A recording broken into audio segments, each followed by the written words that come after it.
안녕하십니까, 박성호입니다. 중공에 대해 미국이 어떤 인식을 가지고 있는지 그 바로미터 중 하나가 헨리 키신저입니다. 여러 행정부에 걸쳐 오랫동안 미 국무장관을 해온 키신저는 아직도 미국 외교에 엄청난 영향을 미치고 있는 중량급 인사입니다. 또 핑퐁 외교로 중공과 외교적 물꼬를 트고 중공을 국제 무대에 데뷔시킨 이도 키신저입니다. 모택동과 장자민, 후진타오, 시진핑에 이르기까지 역대 중공 지도자들은 그를 라오펑여우라고 부를 정도로 가까웠습니다. 역대 중공 지도자들에 대한 키신저의 평가도 인상적입니다. 모택동에 대해서는 비범한 의지와 결단력이 있다고 평가했습니다. 등소평에 대해서는 영향력이 거대하고 얕잡아 볼 인물이 아니라고 평가했습니다. 장자민은 온화하고 인문학적으로 해박했으며 에너지가 넘쳤다고 말했습니다. 후진타오는 신중하고 사려 깊으며 겸손하고 매너가 좋다고 말했습니다. 시진핑에 대해서는 가장 걸출한 지도자 중 하나라고 평가했습니다. 특히 시진핑에 대해서는 포미더블, 가공할 만하다면서 모택동에 비교했습니다. 키신저는 시진핑의 야심을 일찌감치 간파했습니다. 중공이 라오펑여우라고 지칭하면 거의 예외 없는 친중 인사이긴 하지만 키신저도 중공에 대해서는 예전 같지 않습니다.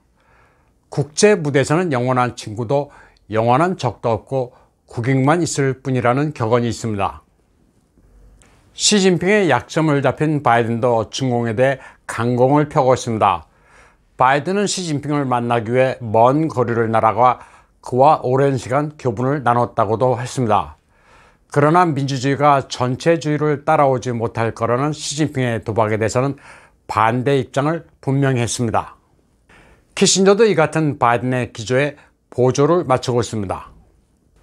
키신저가 미국 매체 비즈니스 인사이더와 가진 인터뷰는 그런 점에서 아주 의미심장한 변화가 감지됩니다. 키신저는 바이든 행정부가 미중 관계를 전통적인 틀 안에 유지하느라 고심하고 있다고 말했습니다. 중공이 급속히 부상하는 국가로 내재적인 위협이란 여론이 확산되고 있는 가운데 미국의 임무는 여기에 정면으로 맞닥뜨려 주요 국가가 되기 위한 중공의 역량을 줄이는 것이라고 강조했습니다. 그러면서도 중국은 여러 시대를 관통하며 수천 년 동안 주요 국가였기 때문에 그들의 재부상은 그리 놀랄만한 일도 아니라고 말했습니다. 비즈니스 인사에 대해 키신저 인터뷰를 실은 해외 중화권 매체 도어웨이입니다. 미국이 맞이한 중공의 도전은 역사적으로 유례가 없는 것이며 반드시 중공의 굴기를 저지해야 한다는 키신저의 발언을 헤드라인으로 내세웠습니다. 여기서 굴기는 영단어 rise를 번역한 겁니다. 굴기라는 단어는 2006년 중공관영 CCTV가 12편으로 제작한 대형 다큐 대국 굴기를 방영하면서 보편화됐습니다. 세계사에서 여러 강대국이 흥망성쇠를 거듭한 것처럼 이제는 중국이 크게 떨쳐 일어나야 한다고 주장하는 다큐입니다.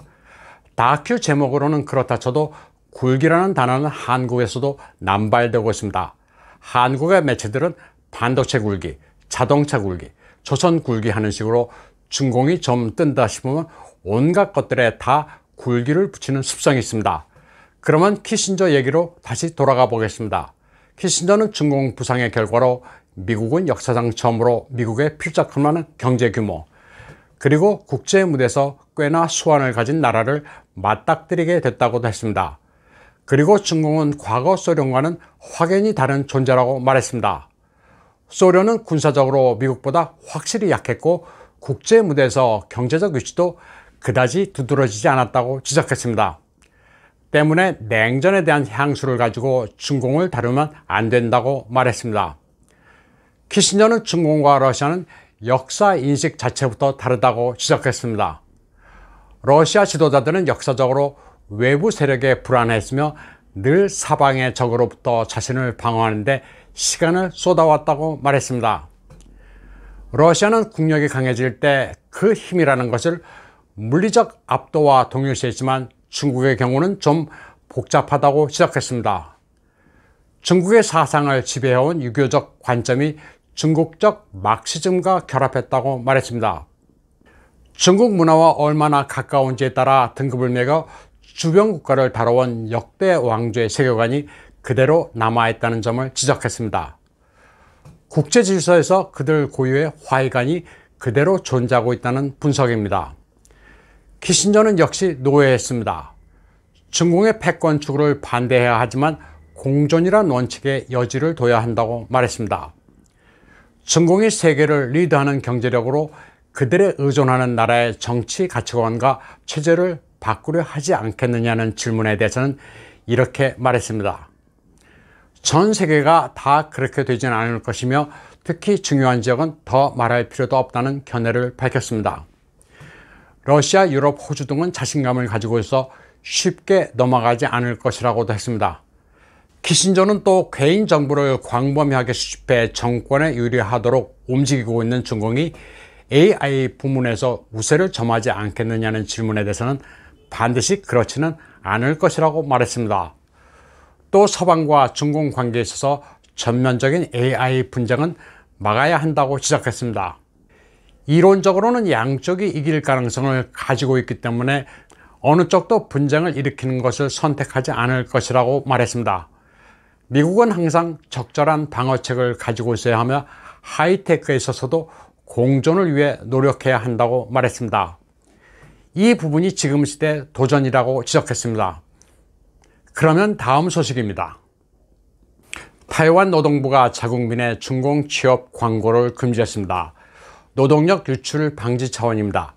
2019년 통계로 해외 취업 인구 73만 9천 명 가운데 중공, 홍콩, 마카오가 39만 5천 명으로 53.4%에 달했습니다. 이번 조치는 반도체 등 국가 안보의 핵심적인 인력이 빠져나가는 것을 막기 위해서입니다. 중공 취업 금지 조치는 아주 강력했습니다. 인력 모집 광고를 내면 10만에서 50만 타이완 달러, 적극적인 인력 알선은 500만 타이완 달러의 벌금에 처해집니다. 그런데 이게 다가 아닙니다. IC, 반도체, IC 설계와 연관되면 벌금은 배로 불어납니다.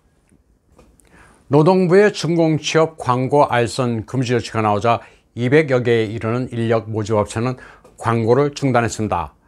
반도체 등 IT 관련 업종뿐 아니라 유치원 교사들의 중공 송출도 중단됐습니다. 중공의 유치원은 타이완보다 봉급 수준이 1.5배 높기는 하지만 담당 원화 수가 훨씬 많아 업무량도 더 많습니다. 그러나 성공적으로 우한 폐렴을 극복한 타이완은 경제가 활력이 넘치고 있습니다. 이런 자신감과 국가안보 그리고 일자리가 이제 충분하다면서 중공에 진출한 자국민의 귀환을 촉진하고 있습니다. 타이완 헌정소주의 전 민진당 주석 야오자원 등은 국명을 타이완 공화국으로 하는 방안을 3월 초부터 제기했습니다. 타이완의 정체성을 분명하게 하기 위해 오는 9월에 법안을 제출한다는 목표를 가지고 있습니다. 중공을 자극할 수 있는 주장이라 민진당 당중앙에서는 다양한 의견을 존중한다면서 한 발 빼고 있는 상태입니다. 차잉원 총통도 당선 당시 BBC와 가진 인터뷰에서 독립선언이 그다지 의미가 없다고 밝힌 바 있습니다. 중공에 대항해 국제 무대에서 입지는 계속 넓혀가지만 그렇다고 굳이 중공을 자극하는 것은 피하면서 표면적으로는 현상을 유지한다는 게 차이 총통의 방침입니다. 3월에 이미 기사화된 내용을 가지고 4월 28일 중공의 고타이반이 시비를 걸고 나섰습니다. 마샤오광 대변인은 타이완 공화국 선포는 타이완 독립 분자의 도발이라면서 이를 묵과하지 않겠다고 말했습니다. 그러면서 선전포고 전 단계인 무리원 지불리에 미리 예고하지 않았다고 나중에 이야기하지 말란 거친 표현까지 했습니다. 이에 대해 타이완의 대륙위원회는 중공이 그런 말을 할 권한이 없다고 당당히 맞섰습니다. 사실 타이완 공화국 선포 움직임은 아직 가시화된 것도 아니고 차잉원 정부가 이를 적극적으로 추진할 가능성도 당장은 별로 없습니다. 중공이 압박 차원에서 찔러본 겁니다. 다음 소식입니다. 항모를 동원해 타이완을 목표로 무력 시위를 이어가고 있는 중공 해군이 연일 모욕을 당하고 있습니다. 랴오닝호 항모가 미 해군과 일본 해상자위대에 의해 근거리에서 감시당하고 있는 가운데 4월 26일에는 미 해군 알레이버크급 이지스함이 랴오닝호 전단사에 끼어들기도 했습니다. 랴오닝호와의 거리는 10km에 불과했습니다. 중공 항모는 방어 능력이 전혀 없다는 사실이 그대로 드러났습니다. 중공의 항모는 조기 경보기가 따라붙지 않기 때문에 바다에서는 눈뜬 장님입니다. 보통 미 해군 항모가 작전을 하면 200해린의 상공을 완전히 장악합니다. 4월 29일 위성 사진에는 중공 신형 항모 산동호가 하이난 사냐 동부 해역에서 포착됐습니다.